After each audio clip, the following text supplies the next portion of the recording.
Programang ito ay rated SPG, striktong patnubay at gabay ng magulang ang kailangan. Maaaring may masiselang tema, lengguwahe, karahasan, sexual, horror o droga na hindi angkop. Diyosa, bakit mo sumagot sa cellphone ni Lynette? Kasi magkasama kami dalawa ni Lynette, niyaya ko. Tila nagalit nga itong si Doc Carlos Benitez nang sagutin ni Diyosa itong cellphone ni Lynette at nagtanong nga ito na kung bakit siya daw ang sumagot sa cellphone ni Lynette at nasaan daw itong si Lynette. At dito nga nagpaliwanag itong si Diyosa na magkasama nga sila ni Lynette dahil inaya nga ni Diyosa itong si Lynette na lumabas at dalawin nga itong puntod ni Cromwell.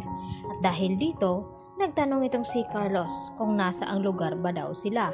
At dito nga sinabi ni Diyosa na ibibigay na lamang daw niya itong address kung nasaan sila dahil tila nagkaroon nga ng kunting problema dito nga kay Lynette at naalala na naman daw ang kanyang nakaraan. At hindi na nga nagpatumpik-tumpik pa itong si Carlos kaya agad na pinuntahan itong lugar na sinabi ni Diyosa at hanggang sa nakarating na nga itong si Carlos doon. At dahil hinabol ni RJ itong si Lynette upang kumprontahin kung okay lang ba daw ito at dito nga nagalit itong si Lynette dahil sa takot na baka maabutan daw sila ni Carlos. At dito na nga napinayuhan ito ni Diyosa itong si Lynette na dapat hindi daw ganun ang gawin niya dito kay RJ. Dapat bigyan naman daw niya ito ng respeto, hindi porket takot itong si Lynette na baka mahuli sila ni Carlos.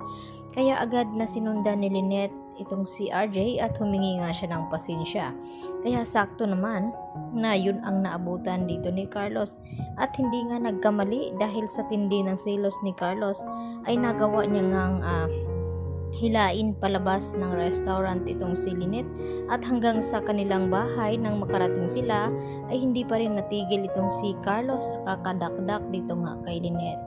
At sinubukan naman na magpaliwanag itong si Lynette kay Carlos na hindi daw niya alam kung papaano nandoon itong si RJ. Basta ang sinabi ni RJ na kakain daw sana siya sa restaurant na ito at napansin niya nga itong si Lynette.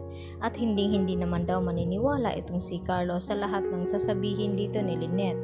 At hanggang sa nagkasakitan na nga at nagulat itong si Lynette sa pagbato nga ni Carlos ng baso na tumama naman sa kanyang braso.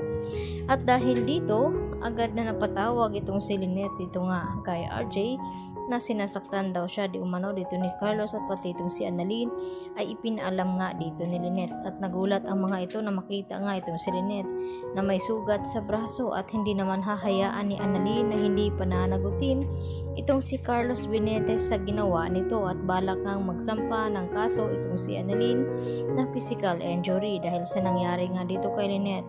At sisiguraduhin naman ni RJ na tutulungan niya itong si Annalyn upang mapanagot itong si Carlos Benitez dahil tila tumitindi na nga ang pagsiselos at hindi na tama ang kanyang ginawa.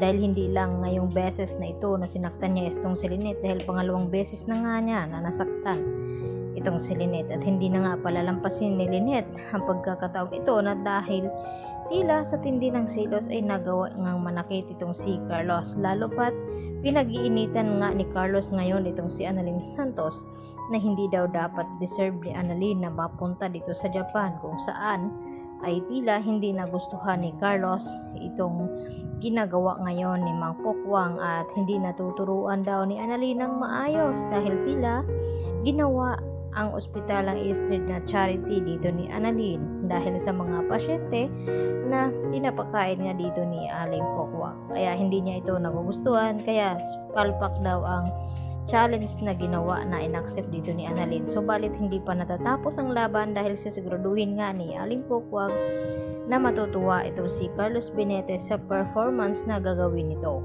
Kaya naman ang ating pakatutukan ngayong Lunes mga kapuso kung talagang dito na kaya susuko itong si Lynette sa ugali dito ni Carlos Benitez. Yan na po aking karagdagang latest update today at maraming pong salamat sa inyong pananatiling panonood dito sa aking munting channel mga kapuso. At hanggang sa muli at huwag niyo po sanang kalimutan i-like at i-subscribe ang aking munting channel na ito. Hanggang sa muli, marami pong salamat sa inyong pakikinig.